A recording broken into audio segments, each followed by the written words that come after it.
Hey guys, Stealth here and welcome to Wargame with an exceptionally long replay. Strap in, we're going to be here for about an hour, as you might have been able to tell from the length of the video. Normally I don't cover videos or replays which last an hour. I get sent plenty, but very few people watch an hour. And no doubt somebody in the comments is going to say, oh, I would watch an hour. Yes, but you might be the vocal minority. Because on average, people watch about 8 to 10 minutes of a Wargame video. No matter if it's 8 minutes long or 60. Anyway, this is a bit of an exceptional replay in the sense that I don't know how it's going to end. You see, I was in this game. This was a 10v10 or similar. 10v10, let's see, no, Red had 9. We also had 9, didn't we? No, we had 10, Red had 9. We were basically fighting with 9 versus 9 for the first 20 minutes of the game, as Autist 90 was AFK for the first 20 minutes.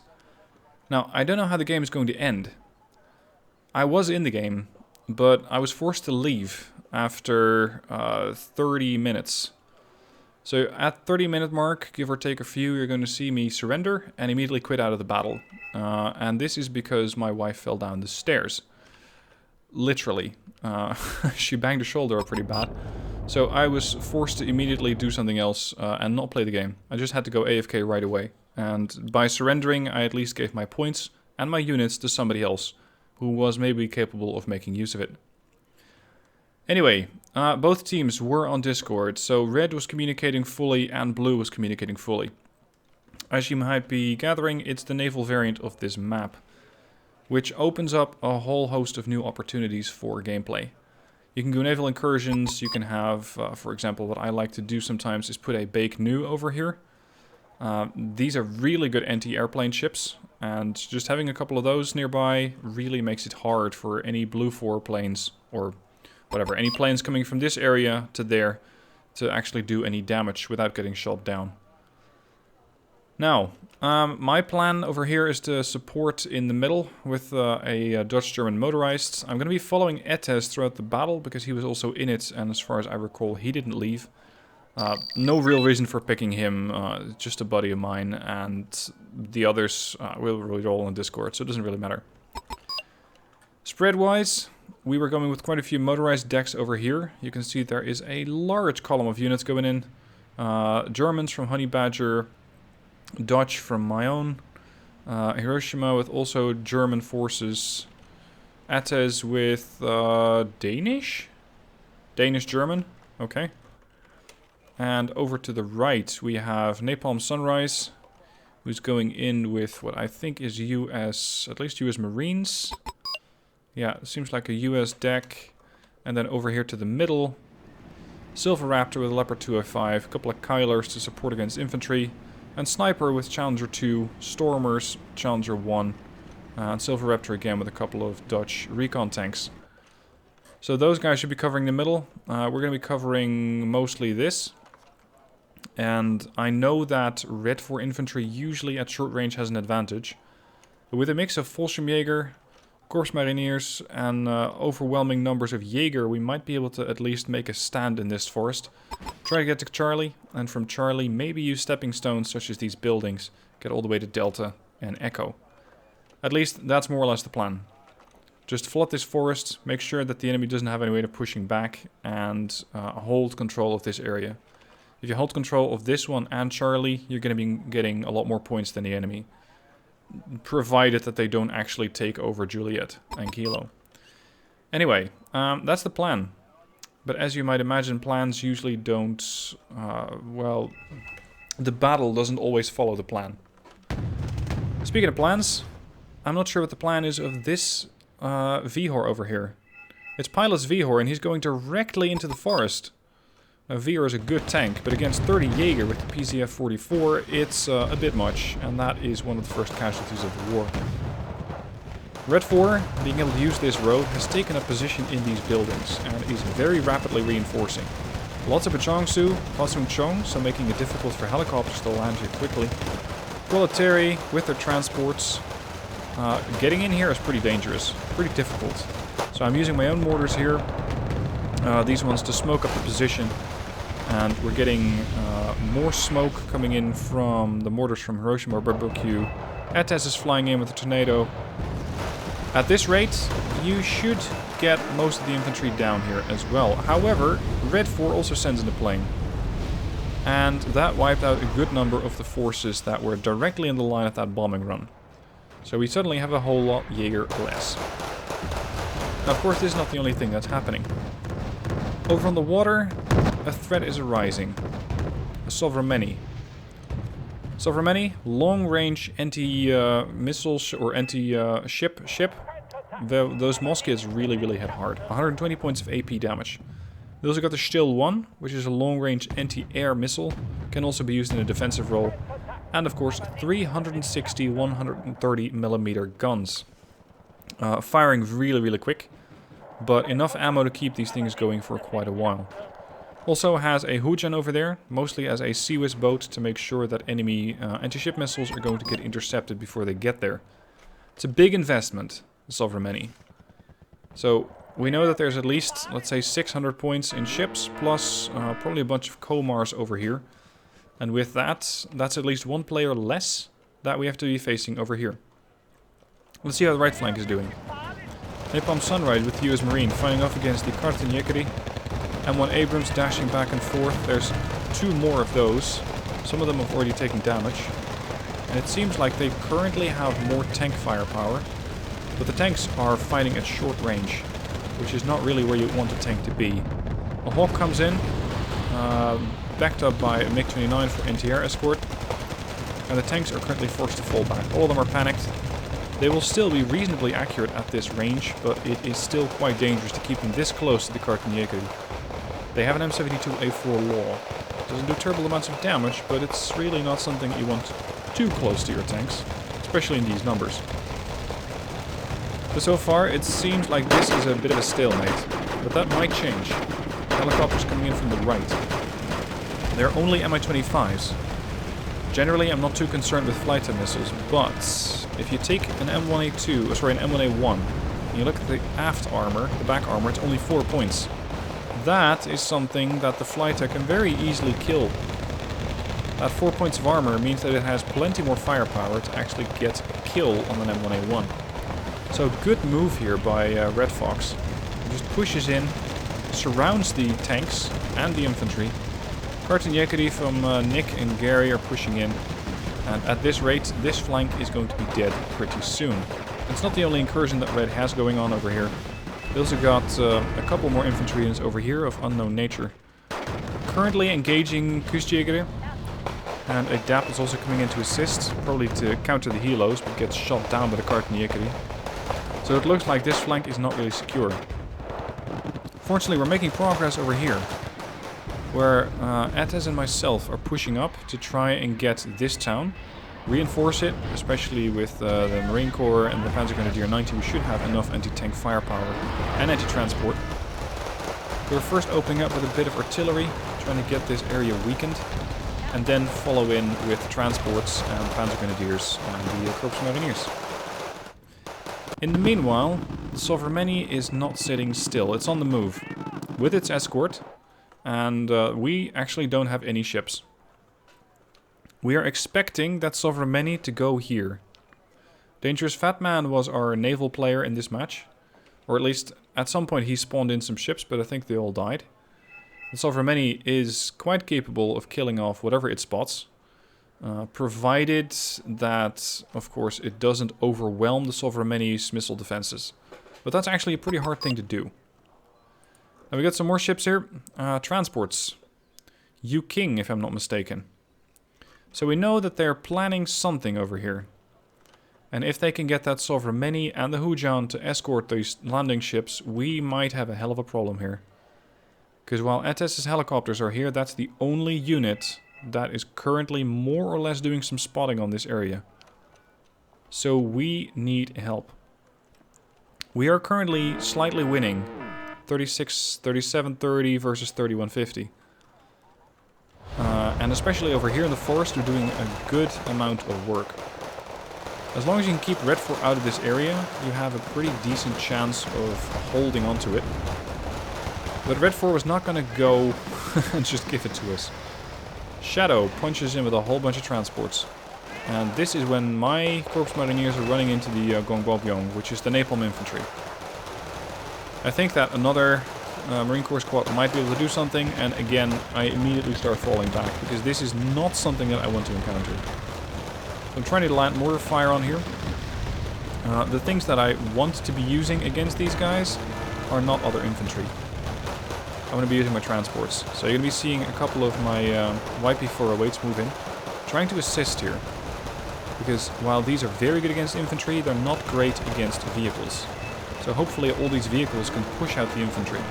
And especially since they weren't doing anything useful in here anyway, I might as well see if I can deploy them. Now the right flank, miraculously still holding on. And I'm not sure how much Red 4 infantry is still out here. We do have 2 command units, 1 section, or well 21 units of infantry, 21 guys. A couple of Gewehrmen, and nothing else. AA is just completely absent. But this is when disaster strikes. We did not tackle the Sovereign. And the Sovereign is currently in a position to neutralize Foxtrot.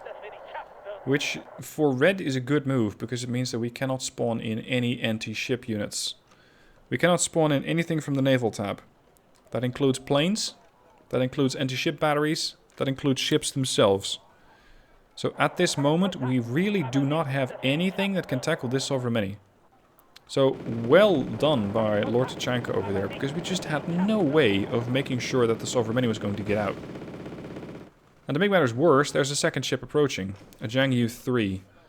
These are also notoriously hard to kill, and they have good anti-ship or anti-plane and anti-helicopter range. So those two would be quite difficult to kill.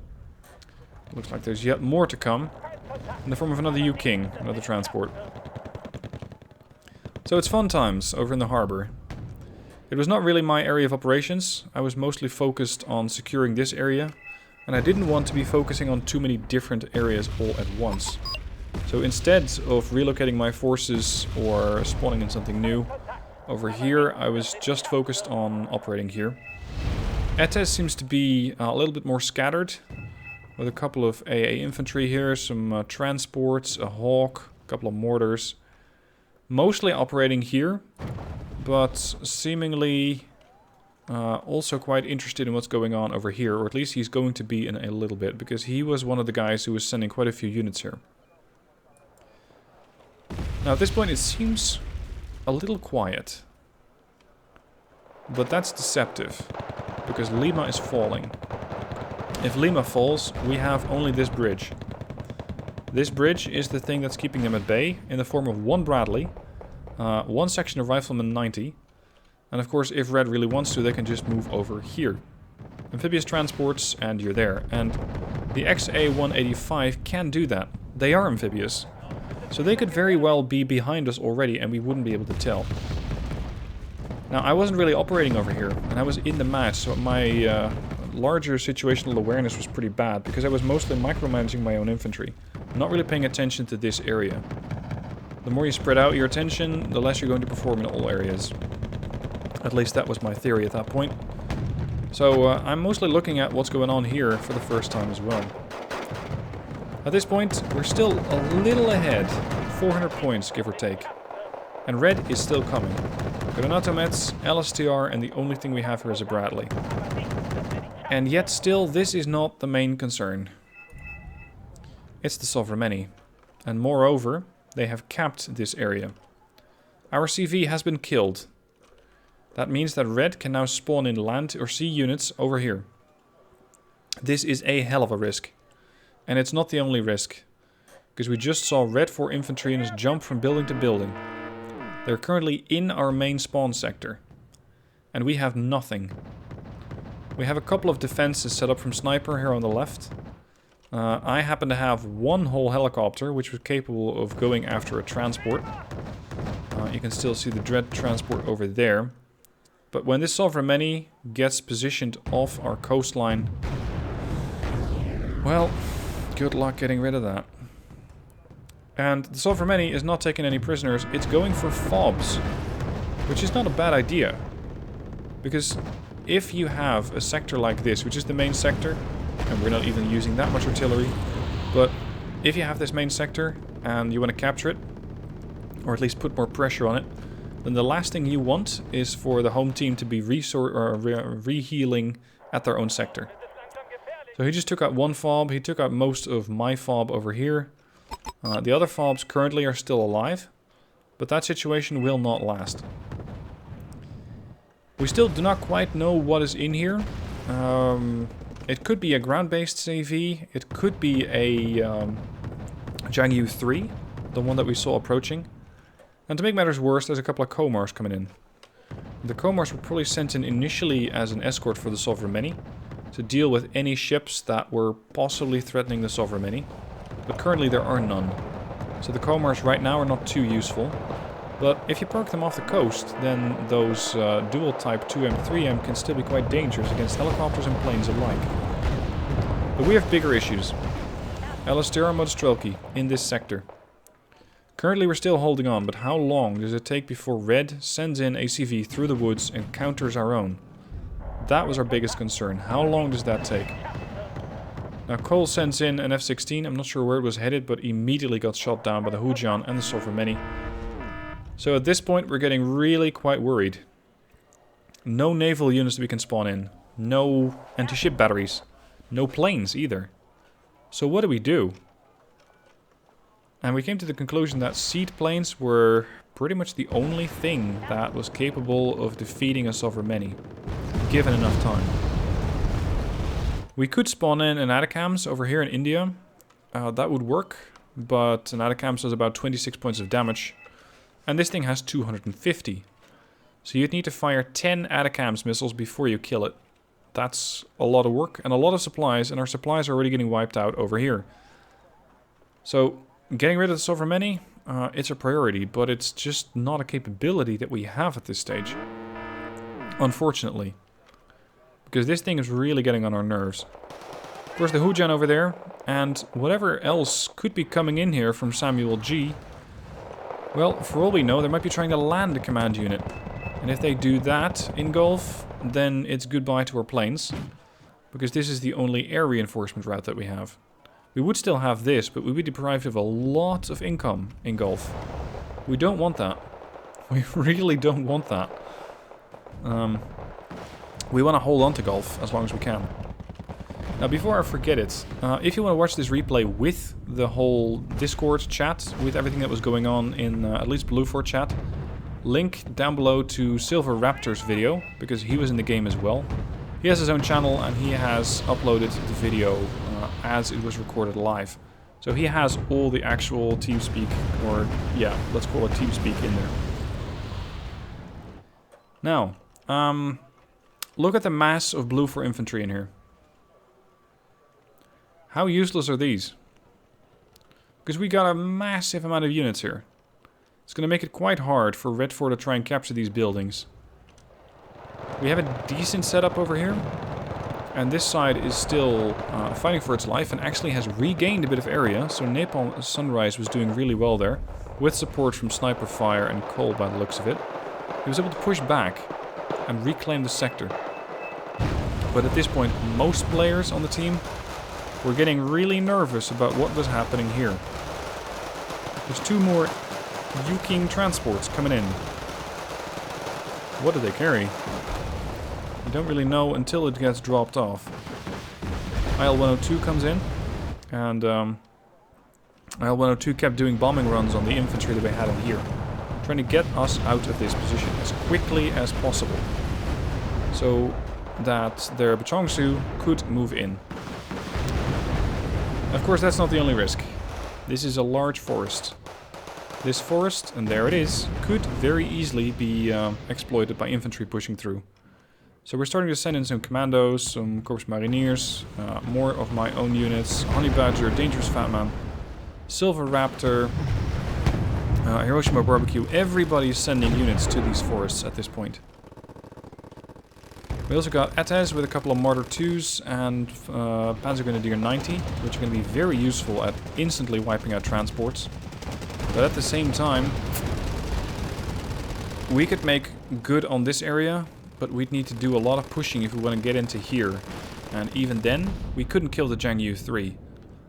We would have to bring a CV and neutralize the sector, and hope that they don't just bomb that CV out of position. So for the moment, it is getting really quite desperate. Score-wise, we're still ahead. But how long? They're at 6,500, we're at 5,800. We're ahead, and they seem to be attacking, so that makes it a little bit more likely for us to get kills and thus points. But it's only a matter of time before they manage to get rid of this sector. And what happens then? Now at this point, who is smoking up that? I think it's Etes. It's not my mortars. Somebody's smoking up the Sovremeni. Sovremeni so far has taken a little bit of damage. Possibly a few rounds from the Leopard 2A5, but overall was not quite capable of doing a whole lot of damage.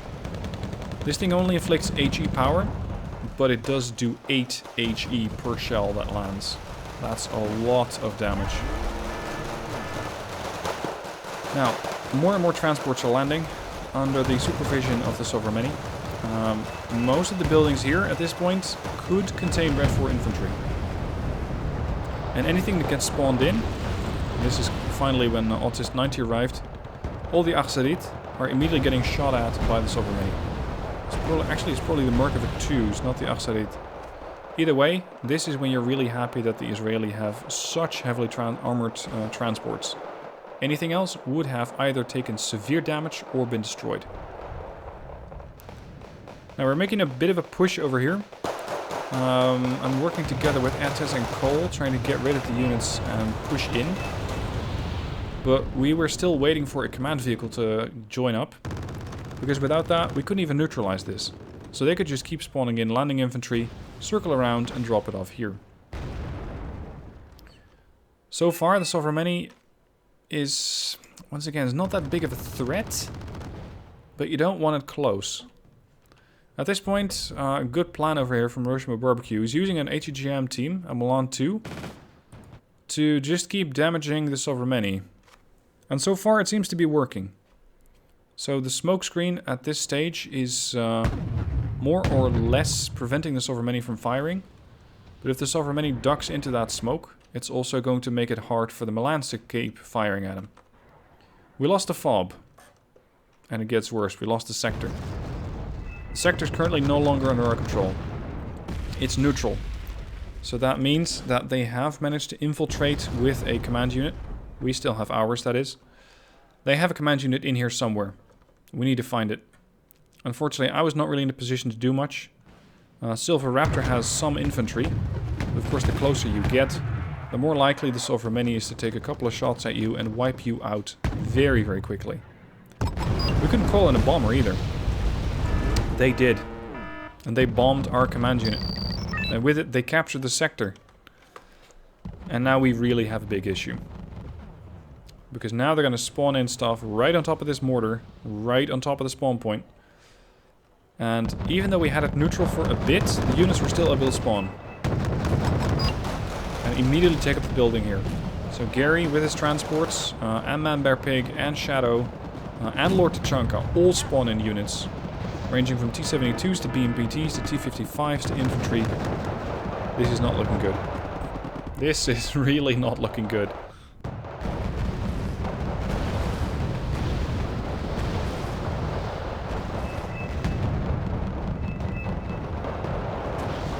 We still have the Leopard 2A5 from Silver Raptor. But at this rate, it was going to get killed off very quickly. There you go.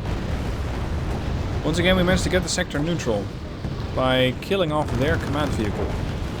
I'm not even sure who did that. We're trying to get our own command unit in from Autist 90.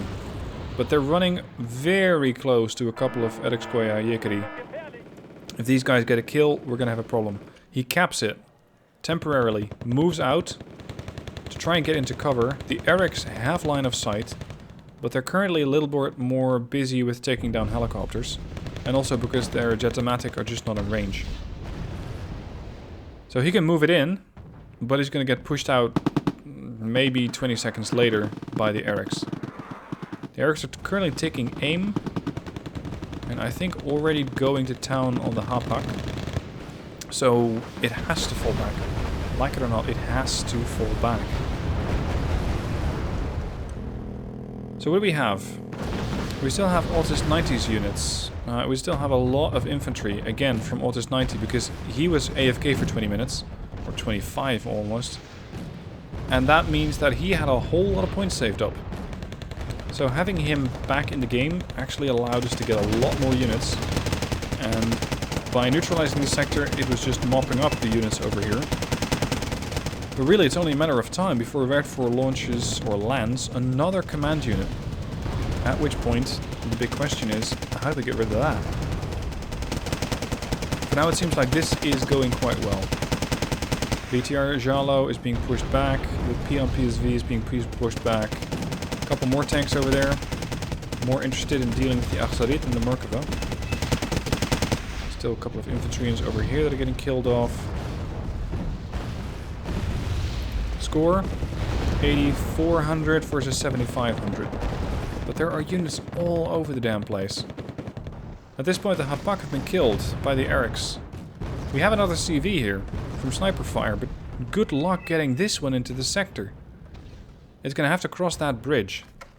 It is amphibious, so it doesn't have to cross the bridge. It could cross the river and maybe make use of that area over here. That's exactly what he's doing. Trying to float the CV across, shielding the CV from the fire from the Sovereign, and maybe just parking it on this little square, or this little triangle that's just inside the sector, but not by much. If he can get that guy in, that CV, we might be able to spawn in a whole bunch more stuff. And also regain 6 points of income, which is critical if you're being pushed on this heavily. Now, as far as I'm able to tell, this is the only area which really saw a lot of conflict at the moment. The forest seems fine. This line is seeing a bit of conflict. Pilots pushing into sniper fire. And over here, not much is going on. I think the most of Red 4 is waiting for another opportunity to spawn in more units over here in Gulf. IL-102 comes in, once again drops. And since we couldn't call in any units until now, we cannot call in any anti-air either. Now we can. So hopefully now we're going to be able to invest in some anti-air. Tornado from Honey Badger actually manages to get one seed missile hit on the Sovereign, but it's just one. Second one missed, and the Sovereign is still at about 60 to 70% hit points.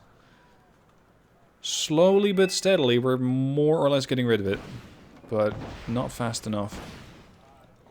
Another tornado comes in from Silver Raptor. Again, seems to hit the Sovereign, but dies. So that's another one of our seaplanes dead. And Red, thanks to the courtesy of this helicopter, has landed a command unit.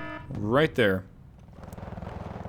We have Achzarit with infantry. We have Kustjäger. Our own CV is still alive, and it is actually inside the sector, but only just. It's right on the edge there. If we can find the command unit and kill it, we should be able to regain control of the sector. Provided that not again an IL-102 comes in and bombs this area.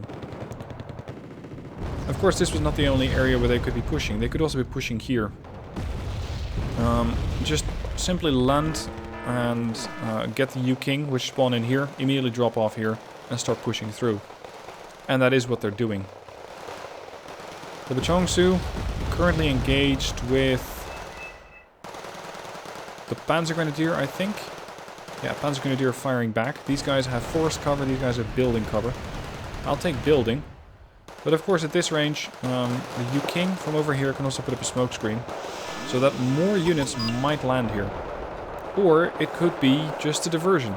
We don't know, because recon was also something that was not really high on our list of priorities. At this point they have once again secured the sector. The CV from Sniper is dead. It's gone. We do know where their command infantry is. Kustjäger 90, currently standing off with machine gun fire against their command infantry. It takes fire from an Su-25T, which just does a gun run on the Kustjäger. That's how desperate these fights were getting. We're seeing gun runs from Su-25Ts, which are normally anti-tank planes thanks to their 16 Vickers missiles. Come on, maybe the mortars can do something.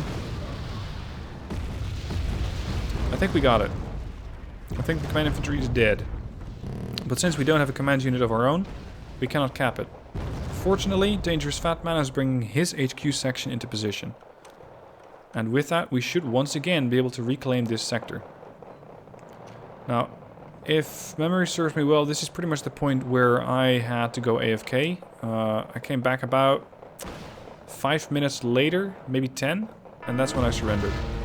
So at this point, my units, insofar as I have any, are not doing anything. In case you're going to be paying attention to those. Kyler dies. The SU-25T takes a load of damage. Thanks to now being in control of Gulf, we can spawn in planes. We killed the SU-25T, but the Sovremeni was not really too big of a fan and immediately shot down the jet. That's the difficulty of having a Sovremeni in front of your coast. Now, 30 minutes left on the replay. At this point, I have no idea what's going to happen. This is when I left. We are sitting at 10,200, they're sitting at 9365. So we are ahead.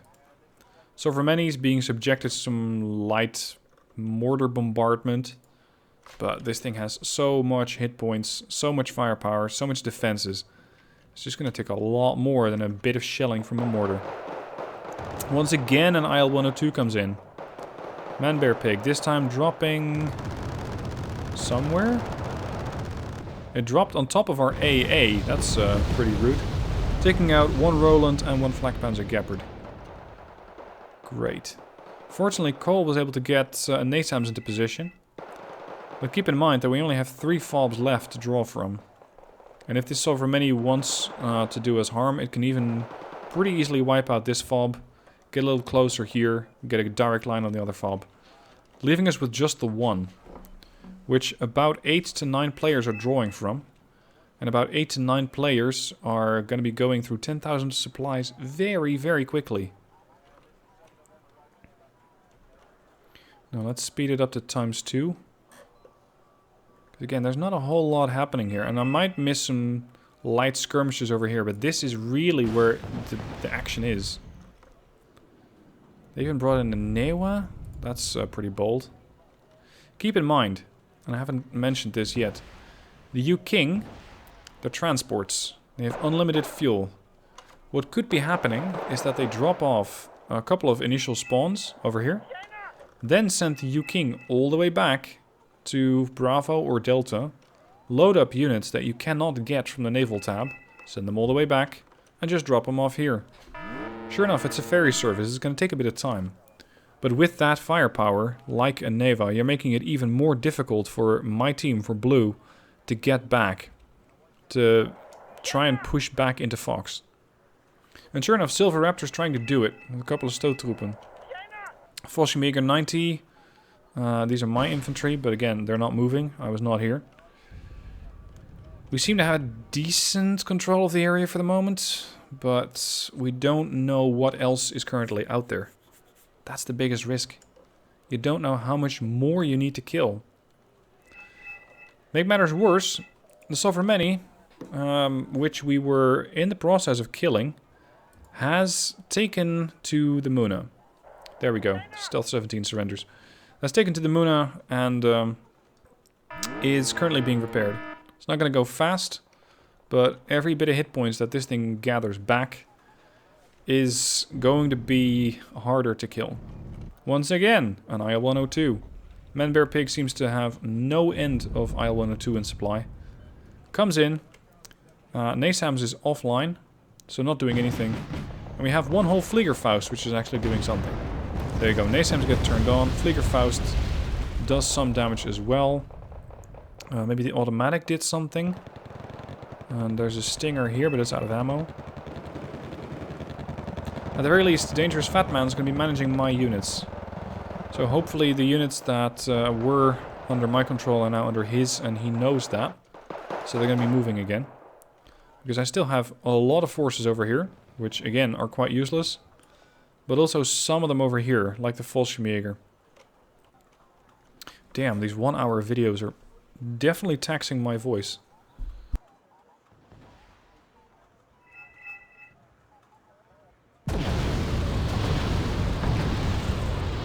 There, water.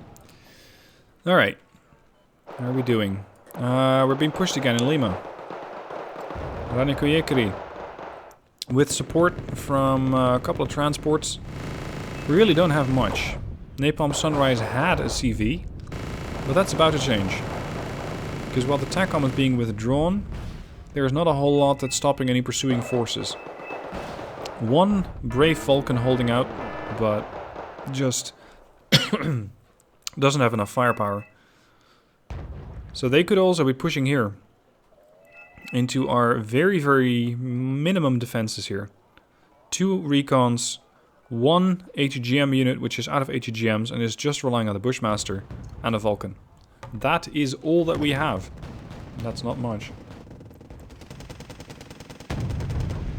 Now, I was recording this thing live myself, and I was really looking forward to putting it up on the channel with all the commentary, or with all the live chat, the live voice comms, but having to quit out just really messed up the replay. And again, this is not some sort of poor excuse. My wife just fell down the stairs, and I had to go help her. Wargame's important, but not that important. So for many, it takes a bit more HE shelling. A bit more mortar fire goes in. And we're now also taking aim at the Jiangyu 3, which has far fewer hit points, 150 versus 250.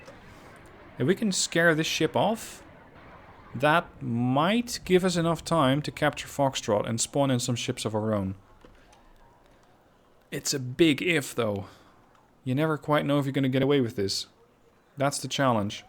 And even if you're going to scare off the Jiangyu 3, it's pretty easy to just park the Sovereign right into the sector as well. Because he can get in there. The Muna has gone through a lot of supplies at this point. So fortunately these ships won't get too much in the sense of repairs. But just getting rid of these is going to be tricky. We are, however, making progress. Cole, Dangerous Fat Man, Silver Raptor, Etes. We all have some units in these sectors. Not a whole lot. A couple of helos fly over from Red Fox, and the SES is not taking too kindly to that. 1 kill. This one's going to take 2 hits before it goes down. They only got 1 missile left. Make it count. Nope, no line of sight. MI-24 just pulled back. So for many, moved away just as an artillery bombardment comes in. Fortunately, the Jiangyu takes a bit more fire. It's down to 7 hit points. Or, well, 6 hit points out of its original 200 or 150. So it's not really an accurate representation. But we are definitely withering it down. Slowly but surely. Another B5 flies over. It did drop. Oh, that's gonna hurt. That's all the mortars dead. Oh, shit. Yeah, those were the mortars that kept pissing off the Jiangyu, and apparently Red was having enough of that. And wiped out all the mortars with one big blow. Sure enough, they lost their plane. But I'd say in this case, losing 1 plane and making sure that all the mortars die, that was a trade-off. That was worth it. Altis 90 with a couple of Makmats. Keeping the pressure on the Sovereign Many and forcing it to withdraw. I mean, not really forcing it, but even a Sovereign Many can only take this much in shelling. And we seem to be slowly taking it down. It's about 20% hit points so far. Which, for a Sovereign Many, is still pretty intimidating. At this point, the Panzer Grenadiers from Etes are trying to get rid of a couple of Gongbobyong. Or, what are these? Sorry, Gongbyongs, not Gongbobyong. What the hell is that? Pachongzu pushing in, switching to the building, closest to the Panzer Grenadiers. At least you'd expect it. There you go. Now they're locked in. Panzer Grenadiers very bravely charging the area, but they're also going to run into more firepower from what seems to be a transport, and very quickly getting wiped out. We seem to have some control of the area here. Let's see how Lima's doing. Lima is being covered by some light riflemen, an M1A1, and the TACOM is just once again, probably on the edge here, going to capture this sector. There you go. They have quite literally a toehold of the area. I mean, look at where these guys are.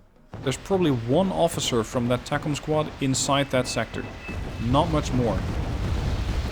Unfortunately, red has more opportunities to push. This seems to be a Buratino. And it is getting rid of... oh, that's my old CV. It's getting rid of my old CV. Sniper fire. Trying to get the tanks out of that napalm. Tanks generally are quite resistant to napalm, but a Stormer HVM is not. And it's a really expensive unit to replace as well. Especially considering that we had lost this sector for a long time. And with that, we're actually quite behind. Now, it seems that somebody threw down a napalm bombardment, and actually Foxtrot is neutral. It is no longer being captured by the Sovereign nor the Jiangyu 3. You gotta kid me that the Jiangyu 3 is dead. I don't believe that. This is not the same Jiangyu 3, I think. This one's full health. It takes quite a while to heal up a ship. So now everything starts to push in. Fallschirmjäger, Fuchs, more Fallschirmjäger and Maxes. We need a command unit into this sector. There is one on the way from Honey Badger. Since we now have control of our spawn again, we can send in planes. So planes can now assist in wiping out whatever is left, infantry and transport-wise here. And once again they capture the sector. We don't exactly know if it's a ship or a command unit. Could be either. Could even be both. Could be that Red Force sent in another ship and has a command unit somewhere. A command infantry unit over here? Pretty hard to get to. Especially when the Sovereign is off that coast. Yep, there it is. The Jiangyu 3 is back. 2 hit points remain. 20% of its strength. Where are the Makmats? Makmats still have ammo. 49 rounds. We have line of sight. We need to start pounding that thing before it gets an opportunity to spawn in more units. Which probably has already happened at this stage. And unfortunately we also have an incursion over here. Gary, a couple of U-Kings, very boldly sailing up the river. Dropped off a couple of Zills all the way out here. I'm not sure if they were capable of dropping off infantry here and taking a shot at Hiroshima's command infantry, which would deprive us of another bit of income. Kyler from ETA is doing good work, taking out the transports and now working on the transport ships. There you go, 10 points. Next one should take only one more shot, and there you go. So the transports are dead, but this was a pretty bold incursion. This area is quite hard to defend, because it has zero cover. It's just a delta, just a river end. And since you cannot use any cover, you're going to have to use something that either takes cover in here and has lots of range, or use mobile cover, or risk losing the unit. Those really are a few of the options that you have.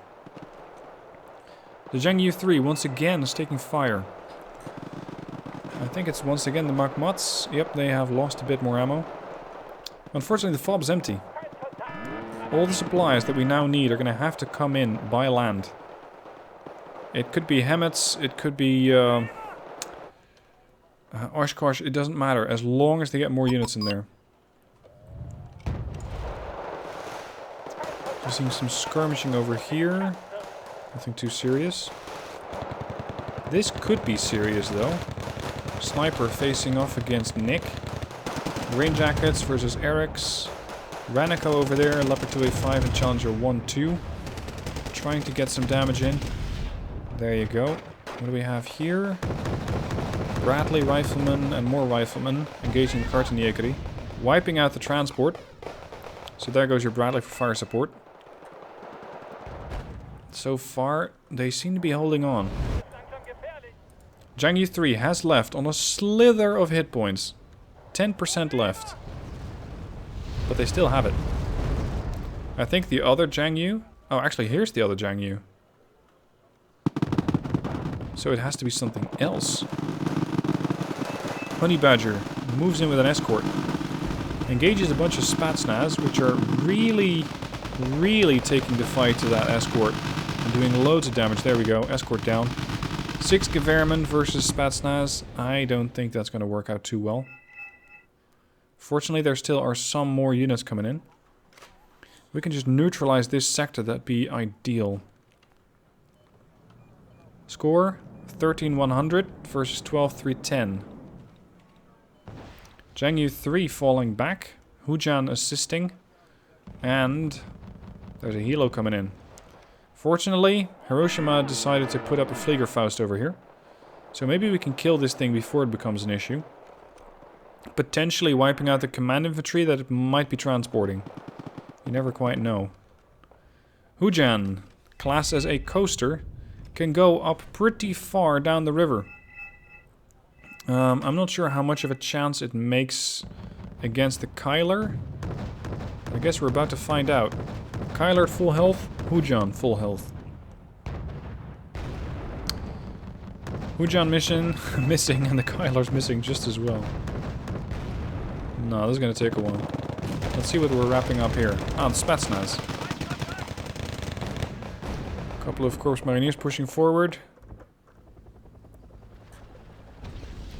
Those could be ZTQs. BTR. They still have it. Oh, they also got infantry over here. Samuel landing units. Potentially over here on this surface. And then moving through the woods. And once again, sneakily trying to get units into this sector. Etes looking at it. Sending forward his Lift Garden. But 10 Lift Garden versus a 26 Wachtregiment could be a bit more than these guys can chew off. There's transports assisting as well. Oh! The hell? Redoute? Those are anti-ship missile batteries. How the hell did they get in there? The only way that I would see that happening is if they landed them here. Because there's no way that they would be able to go through this forest. Nor this one. This forest is locked down. So they must have landed them here, in case we spawned in anything. And it's a really good position, I gotta hand it that to him. It's a really good position, because if you got your Redoute over here, Blue 4 ship spawns in, immediately is going to get very, very much hammered by Sovremeni. These are naval batteries. Naval artillery. And of course the Redoute coming in from over there. So, any ship that we might spawn in, it's not going to have a very easy time. Interestingly, the Milan team seem to be doing a good job against the ships. I hadn't even considered that. But Milan teams against Wachtregiment is not very favorable. HQ section still holding. And at the far edge of it, Peace Rhine versus Zhengyu 3. That's optimistic. Yeah, there you go. Peace Rhine goes down. He did, however, inflict serious damage on the Zhengyu 3. So Tachanka is going to have to be forced to move the ship back if he wants it to survive. Now we could really make sure, or we could really use a couple more infantry units over here to push back that Wachtregiment. I don't want those guys anywhere near our camp. How much 24Ds? Looking at the veterancy, could be Spetsnaz drop off. And we do have an automatic, but it's not really moving forward.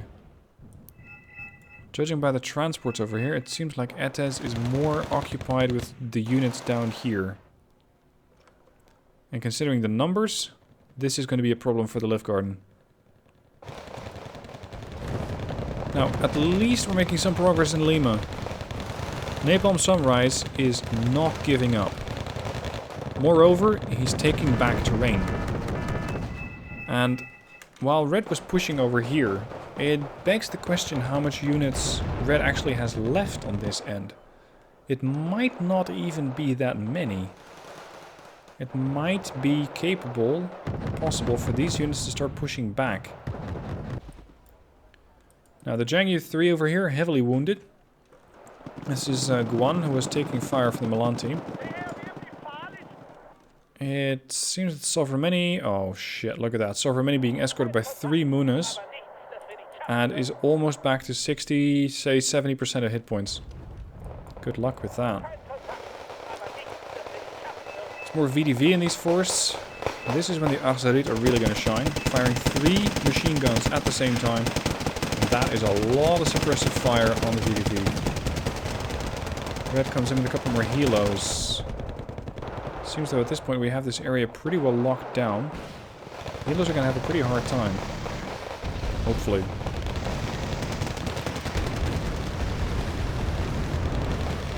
11 minutes left on this game. This can still go either way, depending on how aggressive they push in. And the 24D getting really close here. It's too risky for a 24. This thing has armor, sure enough. But there are a load of machine guns firing back at it. This thing is not going to survive. There you go. Down. SU-25K, SU-25T, and an SU-24 all flying over the middle. I'm not sure what exactly they're hoping to hunt. But it could be the Leopard 2A5 if it was spotted. There you go. Kill from the Silver Raptor's MLU. That's at least one of the planes down. The other one's being ordered evac.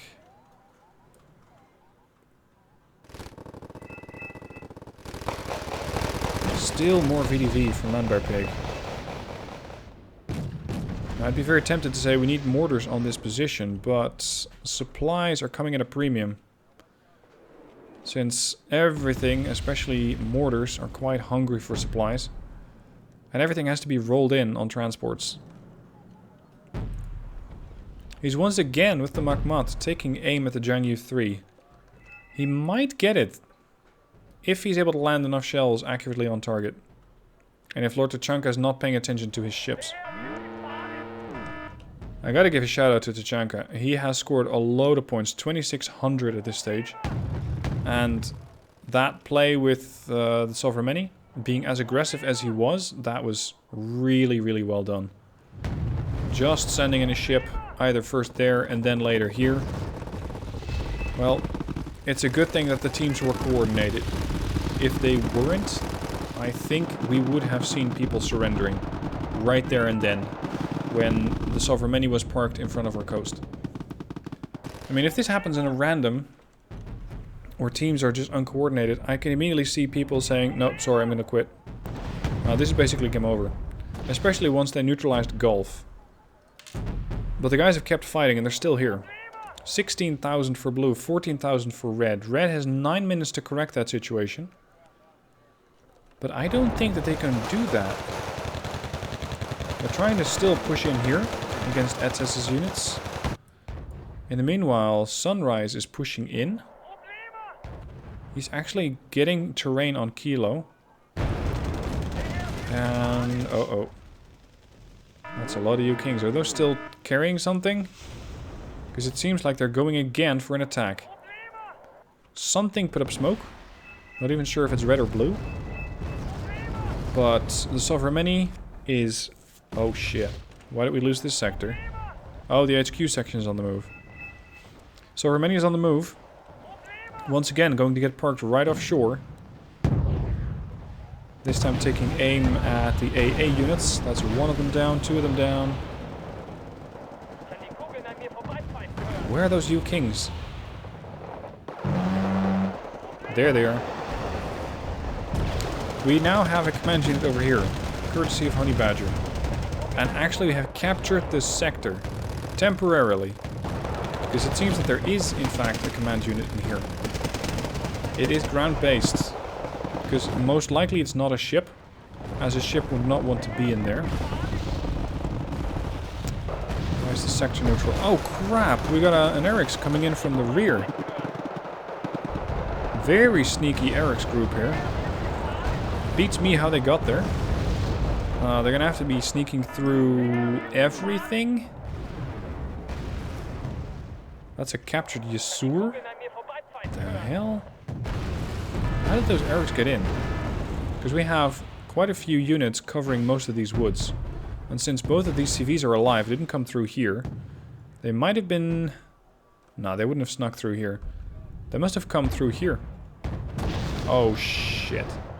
Super Puma plan coming in with Exocet missiles. I'm not sure why they are here.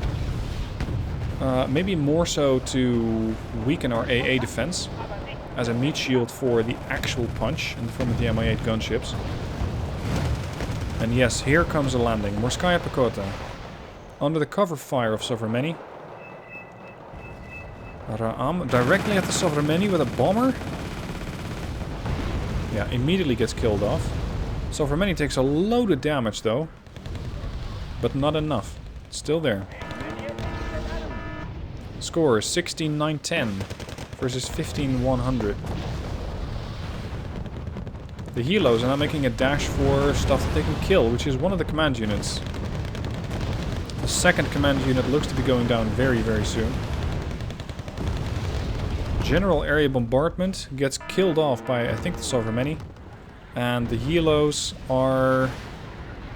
well, they've taken some damage. Yeah, but they've accomplished their objective. They neutralized this sector. I think that what Red may be trying to do is neutralize India, and at the same time neutralize Gulf. So that we couldn't spawn in anything. And they're getting very close. Had they killed off the HQ section, both sections, or sectors, would have been neutral. And since RCVs would have come from here, or there, I don't think there was going to be any coming back from it for blue. Especially since they could be sending in a command vehicle again. Red, a command infantry in here. Taking over the sector and once again doing one of those massive spawns over here. At which point they'd be punching into the soft belly that we have. Shanav, AA units. It's all easy kills. And all pretty valuable stuff too. So they could very easily kill these guys off.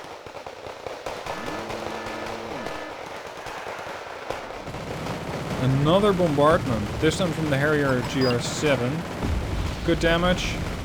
Looks like it's an all-out assault on the Sovereign. And there she goes. Finally. 500 points. Sunk. Was it worth it? I don't know. At least for karma and morale, it probably was. Was it worth it in the sense that we sent out a whole bunch of planes? I don't know. Maybe. Maybe. I don't think that if you look at it like that, it was a good trade. But also keep in mind what else that Sovereign might have been able to do had it stayed in that position. Now unfortunately this attack over here has failed. The sector is once again neutral. Or sorry, it's not even neutral, it's red. Red has taken control of the sector. Sniper still has some units over here. A Challenger 1-2, which is very badly wounded. It's just taking some frustrated shots probably at the U-King. And, oh geez, there's a Moderna in there. That thing has to be shipped by U-King all the way from over there.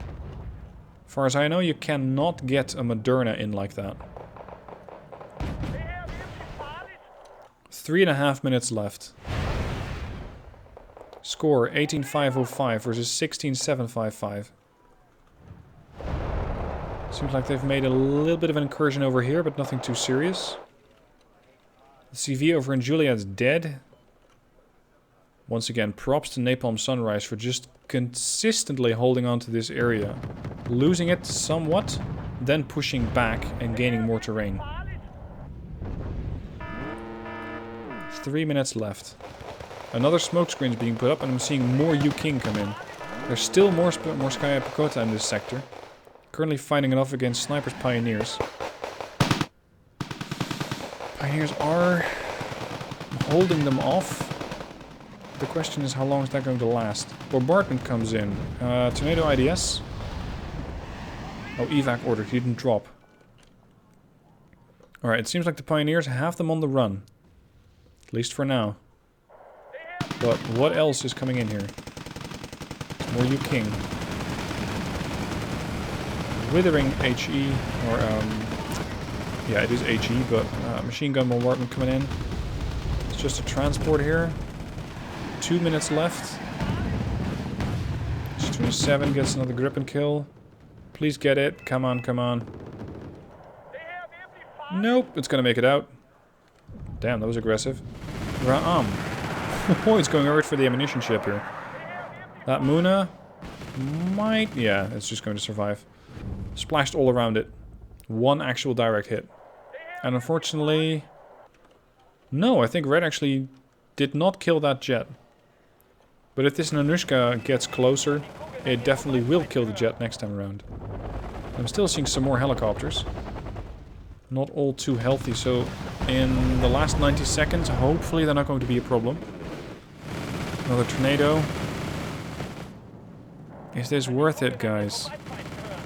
Is this worth it? You're just sending jets which have a very low chance of getting a return on investment, into an area where you have an almost guarantee that you're going to get killed. I'm not sure if it's the right move to make. I, for one, wouldn't be... Oh, no, not again. Honey Badger, that's 3 tornadoes. Right into an area that's quite dangerous. But he seems hell-bent on killing this Nanushka. And misses all the bombs because the Nanushka's on the move. That was a big waste. 50 seconds left on the game. Score 19,290 versus 17,400. I think we got it. Unless they're able to kill about 2,000 points. It's going to be quite close to being a draw. 30 seconds.